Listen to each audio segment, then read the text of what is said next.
Bonjour, bienvenue sur le plateau de l'Assise TV. Nous sommes ici en direct de la 8e édition du sommet de la jeunesse et des étudiants en Afrique. Ravi d'accueillir sur ce plateau Monsieur Étienne Eilé, qui n'est autre que le secrétaire général de l'Association des universités en Afrique. Ravi et bienvenue ici. Merci.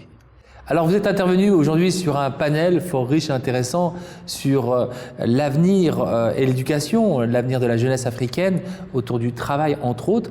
Aujourd'hui, vous en tant que président, secrétaire général de cette association, comment l'association participe-t-elle à la construction, à la réflexion de ce sommet? Merci. D'abord, je suis ici en tant que secrétaire général de l'Association des universités africaines, invité, et je devais même faire une conférence sur l'avenir du travail. Mais j'ai remarqué qu'au dernier moment, on a changé le thème, et donc je n'ai pas eu à intervenir pour faire cette conférence. Mais ce qui est certain, c'est que je suis là pour ça.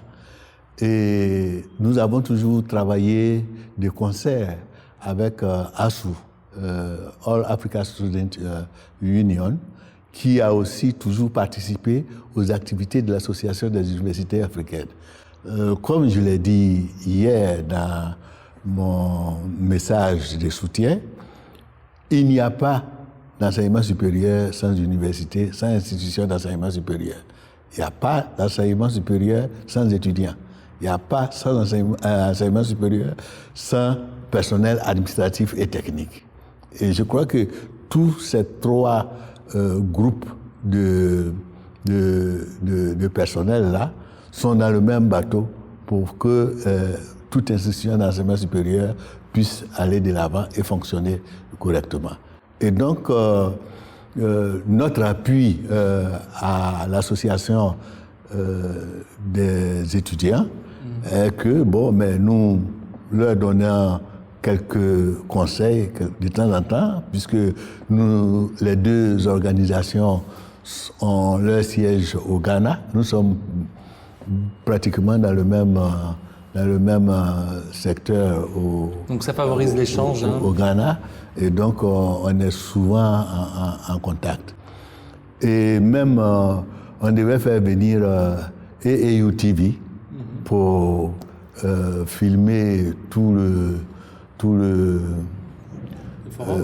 forum. Mais malheureusement, les billets qu'on nous a envoyés, ceux qui devaient partir d'Abidjan, alors que nous sommes à Accra. Donc, ils n'ont pas pu venir. J'espère qu'ils nous suivent et qu'ils pourront participer et contribuer justement à ces débats.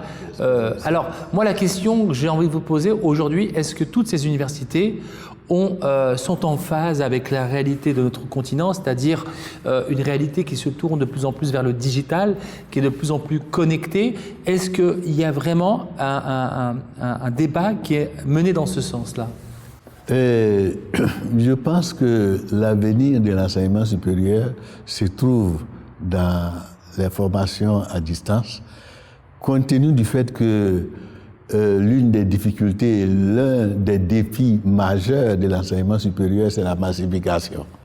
Cette massification ne peut être résolue que par le biais de l'enseignement en ligne.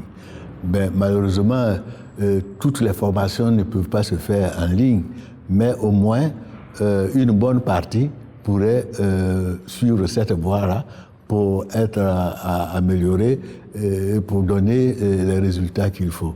Et de plus en plus, les pays s'engagent dans cette voie.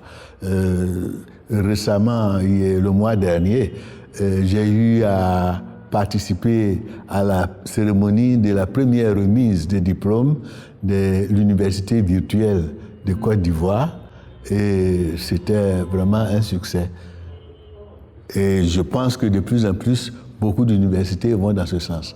À Accra, au Ghana, par exemple, il y a une université qui s'appelle Lawe University, qui est l'une des universités performantes du point de vue formation à distance que nous pouvons trouver en Afrique de l'Ouest.